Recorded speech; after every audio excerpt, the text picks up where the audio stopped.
It was January 2011. I met this guy who was tall, handsome, funny, just a gentle giant. We go on our first date, and by the end of the night, we're talking about when we'll get married, not if. He was a single dad to a 5-year-old son, and a few amazing dates later, I finally get to meet him. And he's adorable. He's got these big brown eyes that just reel my heart right in. And I learned everything about him. His favorite color is blue. His life revolves around video games. And I also learned his mother wasn't in his life.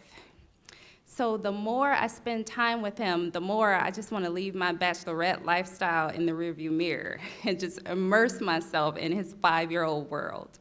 So I do exactly that. The three of us spend all our time together, and 2 years later, in November, his dad and I get married. And right away, we know we want to expand our family because we're adorable, and we want to have more adorable human beings. But deep down, I was really scared to try. Because years before, in a previous relationship, I gave birth to my son, and right after, he died in my arms, and doctors never figured out why. And I was just so scared of that same thing happening again.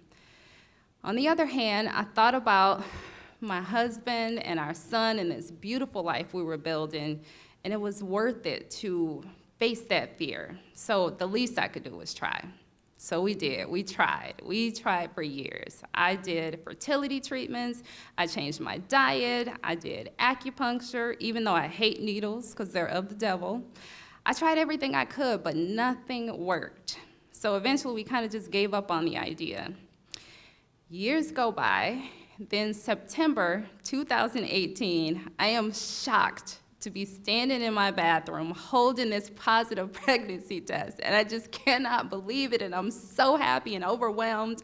And more than anything, I cannot wait to tell my son he is finally gonna be a big brother. So every day I'm just counting down the days till Christmas so I could surprise him. Fast forward a few weeks, I'm in that same bathroom, and I am pouring blood. At some point during the night, I had a miscarriage, and I was devastated because this is exactly what I did not want to happen. This was my biggest fear, and it happened again, and I had no idea how I was going to get through it. My husband and son were there to support me and do whatever I needed. I didn't know what I needed, but I knew the three of us would get through it together. Months go by. I'm reading Michelle Obama's book, Becoming. And in it, she talks about how she had a miscarriage. Then I'm watching TV one day, and a woman on there had a miscarriage. Then it seemed everywhere I looked, people were coming out of the woodwork talking about these losses and saying how they had these stillbirth and miscarriage and all types of loss.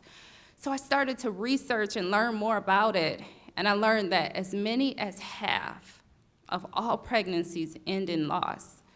And more often than not, doctors don't even know why. It's just something that happens. Millions of women around the world were having this same experience, and millions more still would and didn't even know it. And my heart broke for them, because I remember the hell I went through after both my losses and feeling like every day was going to be just as awful as that first day. And it took such a long time to learn that I had to do deep self-care. I had to tend to my mental health, my physical health, my emotional health, my spiritual health, and just reach for my healing at every different angle. And I needed supportive people around me. And eventually, things got better. But I felt like I had to learn it the hard way. There was no coach or guide or place to go that would walk you through it. I wanted to be that voice of encouragement and wisdom to other people. So I had a baby of a different kind. I started my nonprofit, Remembering Cherubs. We provide support, guidance, and education to everyone who's experienced pregnancy loss. My nonprofit is 2.5 years old now, and in this community of people that we've brought together, we sift through the rubble of our pain, we pick up those broken pieces, and we rebuild our beautiful, happy lives together. Thank you. We just heard the beautiful Monica Sholar's story. And thank you so much, Monica, for opening your heart, being vulnerable. What made you choose this story? I think about the listener, the person who may have had this experience or someone they know who had this experience, and it's like, I'm not alone. There are other people who are still living healthy, happy lives. Maybe, some women may have gone on to have another baby. That wasn't my story, but it shows what's possible.